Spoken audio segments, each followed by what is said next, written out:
É de conhecimento geral que Jesus ressuscitou. Essa é a base, o pilar da fé cristã. Mas o que aconteceu nesses 3 dias entre a crucificação e a ressurreição? A Bíblia e a tradição nos contam sobre algo inacreditável. Um evento que muitas vezes passa despercebido. Jesus desceu ao inferno. Sim, você ouviu bem. Mas por quê? E o que afinal ele estava fazendo lá? Hoje vamos desvendar um dos capítulos mais misteriosos e chocantes dessa história. Eu prometo, depois deste vídeo, você vai olhar para os eventos da Páscoa com outros olhos.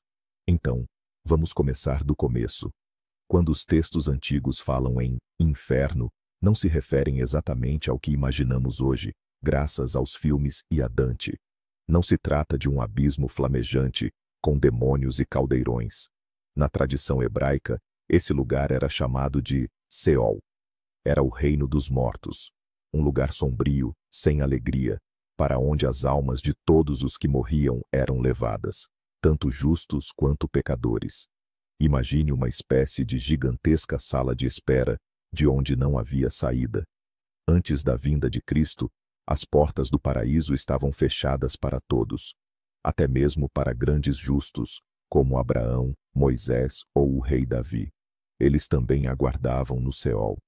Então, vamos mergulhar no cerne da questão. E a primeira coisa que precisamos fazer é estabelecer uma distinção clara. Quando ouvimos a palavra inferno hoje, nossa mente é imediatamente inundada por imagens criadas por séculos de cultura, literatura e filmes de Hollywood. Rios de fogo, demônios com tridentes, tormento eterno e desespero. Uma imagem, sem dúvida, assustadora e impactante. Dante Alighieri fez um trabalho primoroso ao descrever todos os círculos desse lugar em sua Divina Comédia. Mas aqui está o ponto crucial. O inferno para onde Jesus desceu, segundo a doutrina cristã, quase não tem relação com essa imagem popular. Para entender para onde ele realmente foi, precisamos investigar as concepções dos antigos judeus sobre o pós-vida. No Antigo Testamento, o lugar para onde as almas de todos os mortos iam era chamado de Sheol. Você pode tentar pronunciar essa palavra, Sheol. Nos textos gregos, incluindo o Novo Testamento, seu análogo era Hades. E este era um lugar completamente diferente. Imagine não uma fornalha de fogo, mas sim um espaço vasto, silencioso e sombrio. Um reino de sombras. Um lugar de esquecimento e espera. Um detalhe crucial é que todas as almas iam para o Sheol, tanto os justos quanto os pecadores. O grande profeta Moisés, o patriarca Abraão, o rei Davi, João Batista, todos eles, após a morte, se encontravam lá. Por quê? Porque antes do sacrifício expiatório de Cristo, as portas do paraíso, ou seja, do reino dos céus, estavam fechadas para a humanidade. A queda de Adão e Eva selou o destino de todos os seus descendentes. O Sheol não era um lugar de punição ativa para os justos, mas era um lugar de profunda tristeza. Um lugar desprovido do mais importante, a presença de Deus. Era uma zona cinzenta de espera infinita, da qual não havia saída. E quanto àquele inferno com fogo e tormento eterno? Para isso, a Bíblia também tem seu próprio conceito distinto, a Gina de fogo. E essa palavra também não surgiu do nada. Dina é um vale real a sudoeste de Jerusalém. Na antiguidade, era um lugar onde rituais pagãos com sacrifícios humanos eram realizados. Mais tarde, transformou-se num lixão da cidade, para onde eram levados lixo e os cadáveres de criminosos executados. Para combater o odor e as doenças, o fogo era mantido aceso constantemente lá. Jesus usou essa imagem vívida e compreensível de um lixão sempre em chamas e mal cheiroso para descrever o horror da separação final e eterna de Deus. Este é o lugar para aqueles que conscientemente e até o fim rejeitaram o amor e a salvação. Então, vamos resumir este ponto importante. Existe o Sheol, ou Hades, um reino temporário dos mortos, para onde todos iam antes de Cristo. E existe a Dina, um lugar de punição eterna. São dois conceitos completamente diferentes. E a confusão surgiu, em grande parte, devido a traduções, onde ambas essas palavras gregas e hebraicas distintas eram frequentemente traduzidas pela mesma palavra, inferno. Portanto, quando dizemos que Jesus desceu ao inferno, devemos entender: ele desceu ao Sheol.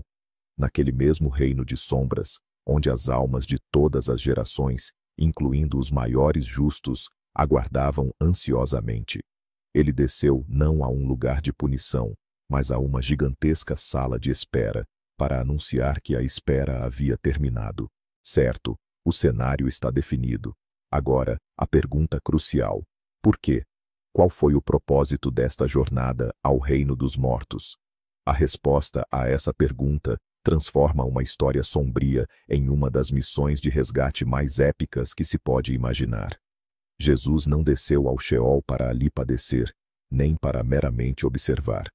Ele desceu com um propósito específico: pregar e libertar. O apóstolo Pedro, em sua primeira epístola, escreve sobre isso explicitamente. Ele afirma que Cristo, sendo morto na carne, mas vivificado no espírito, pelo qual também foi e pregou aos espíritos em prisão. A quem ele pregou? As próprias almas dos justos, que por séculos definhavam no Sheol. Imagine esta cena: Adão e Eva, os primeiros humanos, por cuja falha a morte entrou no mundo. Abraão, a quem Deus prometeu que em sua descendência todas as nações seriam abençoadas. Moisés, que deu a lei. O rei Davi, que escreveu salmos cheios de anseio e esperança no Salvador. Todos eles estavam lá, na escuridão e na expectativa. Viveram pela fé, creram no Messias vindouro, mas morreram sem ver o cumprimento das promessas. E eis que, até eles, nessa prisão desoladora, desce a própria fonte da vida. Ele traz consigo a luz. Ele vem e diz: pronto, a espera acabou. Eu estou aqui. Aquilo em que vocês creram, aquilo que vocês esperaram, cumpriu-se. O caminho para casa está aberto. Foi a pregação do Evangelho, da Boa Nova, para aqueles que não puderam ouvi-la na terra. Mas ele não veio apenas para falar. Ele veio para tirá-los de lá. Na tradição ortodoxa, existe um ícone incrivelmente poderoso, chamado a descida ao inferno, ou, em grego, anastasis, que significa ressurreição. Nesse ícone, não há a imagem de Cristo saindo da caverna sozinho. Em vez disso, o vemos no centro, em um esplendor ofuscante, pisando sobre as portas quebradas do inferno. Sob seus pés, cadeados e chaves estão espalhados, símbolos do poder da morte destruído. E o mais importante, ele não está sozinho. Ele segura firmemente as mãos de Adão e Eva, literalmente puxando-os para fora de seus túmulos. E atrás deles, seguem outros justos do Antigo Testamento. Este ícone não é apenas uma ilustração, é um manifesto teológico. Ele mostra que a ressurreição não é um evento pessoal de Jesus. É um acontecimento de significado cósmico para toda a humanidade, começando pelos primeiros seres humanos. Ele não veio apenas para salvar-se a si mesmo, ele veio para nos salvar a todos. E os primeiros que ele tirou do cativeiro da morte foram aqueles que viveram pela fé nele muito antes do seu nascimento. Assim, a sua descida ao Hades foi um ato de incrível justiça e amor. Ele cumpriu as antigas promessas. Ele uniu o Antigo e o Novo Testamento. Ele demonstrou que o seu sacrifício tem poder não só para o futuro, mas também para o passado. Ele veio para levar os seus, onde quer que estivessem. Foi uma missão de libertação de cativos, que só poderia ser cumprida pelo Rei que venceu a própria morte. Mas há mais. A libertação dos justos foi apenas uma face da moeda, porque a descida ao inferno foi algo muito maior do que uma simples operação de resgate. Foi um ato de proclamação de uma vitória final, total e incondicional. Imagine uma guerra antiga.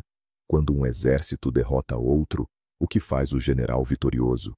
Ele não se limita a libertar seus prisioneiros e partir.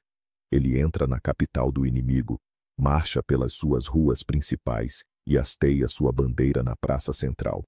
Isso é uma declaração pública. É a proclamação de uma nova autoridade. Uma demonstração de quem é agora o Senhor. Foi exatamente isso que Cristo fez.